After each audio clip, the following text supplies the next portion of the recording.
Hello! Hi అండి. లేపాక్షి గుడిలో వీరభద్రస్వామి మందిరం ఉంటుందండి. ఆ వీరభద్రస్వామి మందిరంలో ఏమేమి ఉంటాయని శిలాఫలకం అనేది ఉంది. చూసి అది చదవండి. అందులో మనము గుడి లోపలికెళ్ళిన తర్వాత ఏమేమి చూడొచ్చని అందులో రాసి పెట్టారు.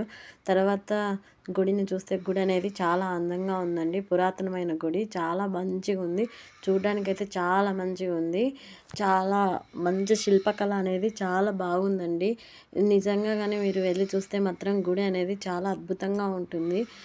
ఏ స్తంభానికి చూసినా సరే శిల్పకళ అనేది ఉట్టి పడేటట్టు చెక్కారు. ఎంత అందంగా ఉందంటే చాలా అంటే చాలా అందంగా ఉంది గుడి అనేది. చూడండి వీడియోలో చూస్తున్నట్లయితే శిల్పకళ అనేది ఎంత బాగుందో అసలు. మన వాళ్ళే కాకుండా ఫారెన్ నుంచి కూడా ఈ గుడిని చూడడానికి చాలామంది ఫారినర్స్ అనేవాళ్ళు వచ్చారు. మనం శిలాఫలకంలో గమనించినట్లయితే మనకి శిలాఫలకంలో చాలా విషయాల గురించి చెప్పి ఉంటారు. మనం ఒక్కొక్క దాన్ని బాగా గుర్తుపెట్టుకొని చూసినట్టయితే చాలానే కనిపిస్తాయి. చూడండి అక్కడ ఫారినర్స్ ఉన్నారు. మేమంతా కలిసి వెళ్ళిన వాళ్ళందరూ అక్కడ కూర్చున్నారు. మా అక్క అందరూ. తర్వాత ఇగో మా కొడుకు కూడా వెళ్తున్నాడు చూడండి వీడియోలో ఉన్నాడు. తర్వాత 7 పడగల మీద శివలింగం అనేది ఉందండి. అది ఒక్క రాయితోనే తయారు చేశారు. 7 నాగులతోటి శివలింగం మీద 7 నాగులనేవి ఉంటాయి.